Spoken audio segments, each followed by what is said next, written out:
జనసేనలో ఒక స్పష్టమైన విభజన రేఖ కనిపిస్తోందన్న టాక్ పొలిటికల్ వర్గాల్లో వినిపిస్తోంది.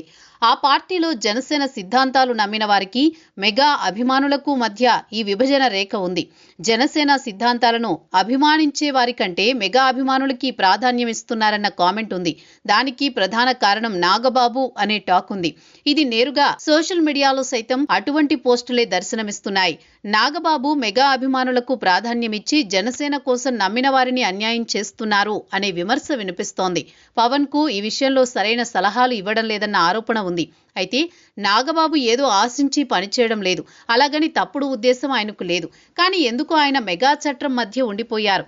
వారే జనసేనకు బలం అని నమ్ముతున్నారు.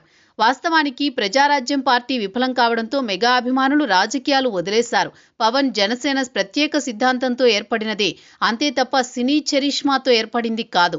పవన్ కళ్యాణ్ సైతం జనసేనను సినిమా కోణంలో చూడొద్దు అంటారు. కేవలం జనసేన సిద్ధాంతాలు నచ్చిన వారే పనిచేయాలని సూచిస్తారు. సినీ అభిమానం వర్కౌట్ కాదని కూడా ఆయనకు తెలుసు. కానీ ఈ విషయంలో నాగబాబు గుణపాఠాలు నేర్చుకోలేదు. ఎంతవరకు ఇక్కడ సినీ రంగంలో మాదిరిగా ఉంటుందని ఆయన భావిస్తున్నారు. సినీ పరిశ్రమలో సైతం నాగబాబు దూకుడుతనం ఎక్కువ. ఆయన ఎంతవరకు చిరంజీవి మెగా ఫ్యాన్స్ అన్న కోణంలోనే ఆలోచన చేస్తారు. ఇప్పటికీ రాజకీయాలకు అనుగుణంగా నాగబాబు అప్డేట్ కాలేకపోయారనే విమర్శ ఉంది.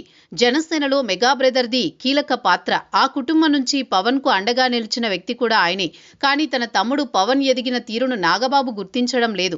ఎంతవరకు తన సోదరుడు చిరంజీవి, రాష్ట్ర వ్యాప్తంగా ఉన్న మెగా ఫ్యాన్స్ ఈ ఆలోచనతోనే ఆయన కొనసాగుతున్నారు. అందుకే ఇప్పుడు పార్టీలో విభజన రేఖకు ఆయనే కారణం అనే విమర్శలకు గురవుతున్నారు.